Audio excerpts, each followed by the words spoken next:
ഞാൻ ഞെട്ടിക്കുന്നൊന്നുമില്ല, പ്ലീസ് അങ്ങനെയൊന്നും പറയാം. ഓരോ കഥാപാത്രം നല്ലത് വന്നാൽ ഞാൻ ചെയ്യുന്നു. ചിലപ്പം എന്നെ കൊണ്ട് നല്ലതായിട്ട് ചെയ്യാൻ പറ്റും, എനിക്ക് ചെയ്യാൻ പറ്റുന്ന. അപ്പം എന്നെ ഇതിനകത്ത് ആഷിക വിളിച്ചു. ഞാൻ എൻ്റെ സത്യം പറയാം, എനിക്ക് ഒരിക്കലും പറ്റാത്ത പരിപാടി പ്രണയരംഗം. എനിക്ക് അറിയാൻ മേല കേട്ടോ, സത്യം. എനിക്ക് എൻ്റെ പ്രണയം ഇങ്ങനെ അല്ലല്ല, എനിക്ക് പ്രണയം ഉണ്ടോ? പിന്നെ എന്നോടുള്ള പ്രണയം അത് വേറെ, അത് ഞാൻ പറയാൻ പുറത്ത് പറയാൻ കൊള്ളൂല. അപ്പൊ നേരത്തെ സൂരജിന്റെ കാര്യം പറഞ്ഞ പോലെ അപ്പൊ എനിക്ക് എന്റെ പ്രണയം അത് എനിക്ക് അറിയില്ല. ശരിക്കും പറഞ്ഞ എന്നെ ആദ്യം ഒരു കാമുകനായിട്ട് സിനിമയിൽ അവതരിപ്പിച്ചത് ആഷിക അബുവാണ്. സോൾട്ട് ആൻഡ് പെപ്പർ എന്ന സിനിമയിൽ എന്തൊരു വലിയ കാമുകനാണ്. കണ്ട പ്രേക്ഷകർ പറഞ്ഞത് ലാല്, ശ്വേത, ആസിഫ് അലി, അവരുടെ പ്രണയമൊക്കെ ഉണ്ട്. പക്ഷെ എൻ്റെ പ്രണയം, എൻ്റെ കാമുകയെ കാണിക്കുന്നുമില്ല. പക്ഷെ ഞാൻ ഭയങ്കര കാമുകനായിട്ട് എല്ലാവർക്കും തോന്നുന്നുണ്ട്. ആ ഡയറക്ടറുടെ മിടുക്കാണ്, എൻ്റെ മിടുക്കല്ല. അങ്ങനെ എന്നെ നല്ലൊരു ക്യാരക്ടറായിട്ട് എന്നെ ഇത്രയും നാൾ നിലനിർത്തിക്കൊണ്ട് ഇവിടുത്തെ ഡയറക്ടേഴ്സാണ്, ഇവിടുത്തെ പ്രൊഡ്യൂസേഴ്സാണ്, ഇവിടുത്തെ പ്രേക്ഷകരാണ്. അല്ലാതെ ഈ പറഞ്ഞ ഞാൻ പറഞ്ഞ മനസ്സിലായില്ലേ, ഒരാൾ പറഞ്ഞുകൊണ്ട് അങ്ങനെ ആവില്ല സിനിമ. തൽക്കാലം ഒരു ചില കാര്യങ്ങളൊക്കെ നടക്കുമായിരിക്കും.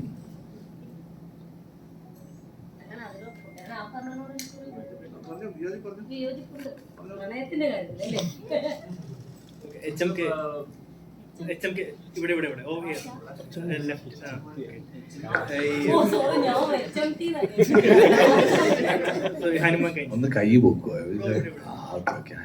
ഓക്കെ, അപ്പം ഈ ബിഗ് ഡോഗ്സ് ഇറങ്ങുന്നതിന് മുന്നേ ആണ് റൈഫിൾ ക്ലബിൽ ഇന്നാവുന്നത്.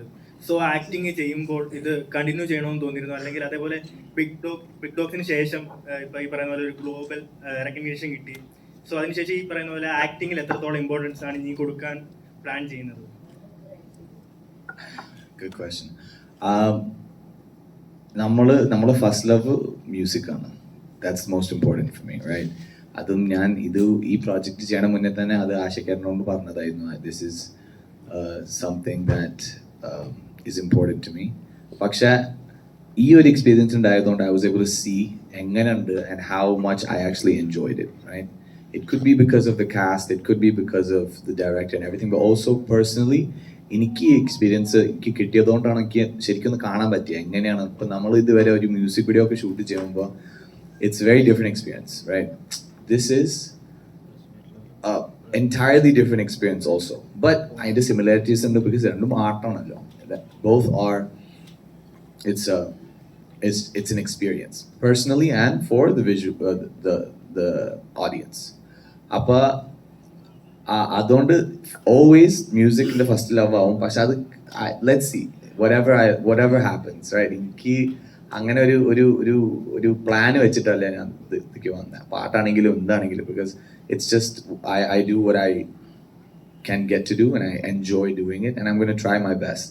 So role കിട്ടുകയാണെങ്കിൽ, or if I see something that I enjoy, or even if I want to try something out, I'll try. But whatever it is, അങ്ങനെ ഒരു പ്ലാൻ വെച്ചിട്ടല്ല.